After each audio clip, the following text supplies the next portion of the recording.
11 அதிகாரம் 27வது வசனம், இன்று நான் உங்களுக்கு கற்பிக்கிற என் வார்த்தைகள் கற்பனைகளுக்கு கீழ்ப்படிந்தீர்கள் என்றால் ஆசீர்வாதம். இன்று புதிய வருடத்தை ஆரம்பித்து நாம் அனைவரும் எதிர்பார்க்கிற ஒரு காரியம், ஆண்டவர் என்னையும் என் குடும்பத்தையும் ஆசீர்வதிக்கணும், என் குடும்பத்தை பெருக செய்யணும். இன்னும் எனக்கு ஏன் ஆசீர்வாதம் கிடைக்கவில்லை? வேதத்துல தெளிவாக எழுதப்பட்டிருக்கிறது.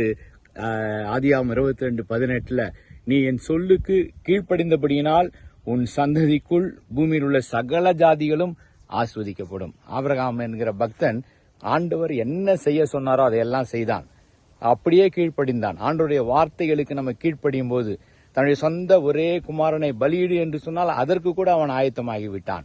இப்படிப்பட்ட கீழ்ப்படுதலை ஆண்டவர் எதிர்பார்க்கிறார். இந்த வருடத்துல ஆண்டவர் எதை பலியிட வேண்டும், எதை விட்டுவிட வேண்டும் என்று சொல்லுகிறாரோ அதை விட்டு விடுவோம், எதை செய்ய வேண்டும் என்று சொல்லுகிறாரோ அதை செய்வோம். கீழ்ப்படுகிறவர்களுக்கு நிச்சயமாகவே ஆசீர்வாதம். God bless you.